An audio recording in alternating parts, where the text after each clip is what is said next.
Venu live లో అందిస్తారు. వేణు, కరీంనగర్ లో పోలింగ్ కి సంబంధించి పూర్తి అప్డేట్స్ ఏంటి?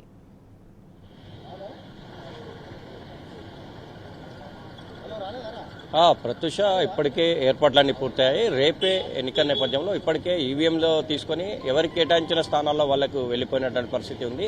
అంటే ముఖ్యంగా ఎన్నికలు సజావుగా జరిగేందుకు అధికారులు అన్ని ఏర్పాటు చేశారు. ఓవైపు పోలీసులు కూడా పెద్ద ఎత్తున బందోబస్తు ఏర్పాటు చేశారు. అంటే కరీంనగర్ జిల్లా విషయానికి వస్తే 2500 మంది పోలీసు సిబ్బంది డ్యూటీలో పాల్గొంటున్నారు. ముఖ్యంగా అతి సమస్యాత్మక ప్రాంతాలను గుర్తించి దానికి అనుగుణంగా స్థానిక పోలీసులతో పాటు పారామిలిటరీ ఫోర్సును కూడా దించినటువంటి పరిస్థితి ఉంది. అంటే ముఖ్యంగా ఇటు చూసుకుంటే వెబ్ కాస్టింగ్ ద్వారా ప్రతి చోట కూడా ప్రతి పోలింగ్ స్టేషన్లో వెబ్ కాస్టింగ్ వీడియోగ్రఫీ కూడా ఉంచుతున్నటువంటి పరిస్థితి. అంటే ఉదయం 5 గంటలకు మాక్ పోలింగ్ నిర్వహిస్తారు ప్రత్యూష. మాక్ పోలింగ్ తర్వాత 7 గంటల నుంచి పోలింగ్ స్టార్ట్ అవుతుంది. 7 గంటల నుంచి సాయంత్రం 6 గంటల వరకు పోలింగ్ జరుగుతుంది.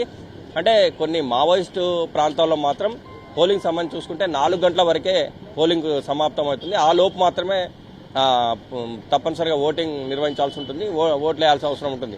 ఇంకోవైపు అంటే ఎండాకాలము వెదర్ చాలా అంటే ఎండ బాగా ఉన్న నేపథ్యంలో కూడా లాస్ట్ టైం చూసుకుంటే ఇదే లోక్సభకు సంబంధించి 69% పైగా ఓటింగ్ పర్సెంట్ వచ్చింది. కానీ ఇదే ఎండ కనుక తీవ్రంగా ఉంటే కొద్దిగా తగ్గే అవకాశం ఉంటుంది. ఒకవేళ వెదర్ కనుక ఆటోమేటిక్లీ కూల్ అయితే మాత్రం పోలింగ్ శాతం ఇంతకన్నా ఎక్కువ కూడా పెరిగే అవకాశం ఉంటుంది.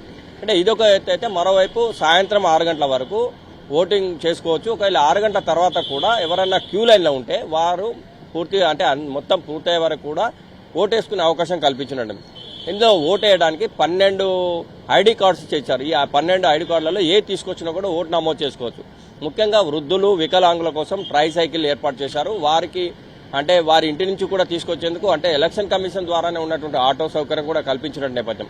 అంటే మొత్తం మీద ఇప్పటికైతే ఇటు కరీంనగర్ జిల్లాలో అధికారులు అన్ని ఏర్పాటు చేశారు. పోలీస్ సిబ్బంది కూడా పెద్ద ఎత్తున బందోబస్తు ఏర్పాటు చేసింది. సమస్యాత్మక ప్రాంతాల్లో ఓవైపు స్థానిక పోలీసులే కాదు, ఇటు పారామిలిటరీ ఫోర్సును కూడా ఉంచారు.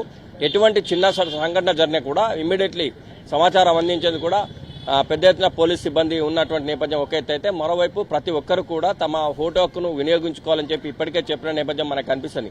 అంటే రేపు జరిగే పోలింగ్కు అన్ని ఏర్పాట్లు పూర్తయ్యాయి. ఇప్పటికే ఈవీఎంలను తీసుకొని తమ కేటాయించినటువంటి స్థానాల్లోకి వెళ్లిపోయినటువంటి పరిస్థితి ఉద్యోగులు.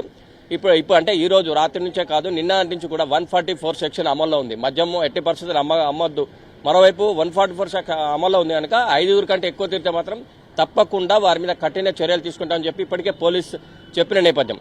ఇది మొత్తం మీద అయితే కరీంనగర్ సంబంధించిన తాజా అప్డేట్. Vote studio.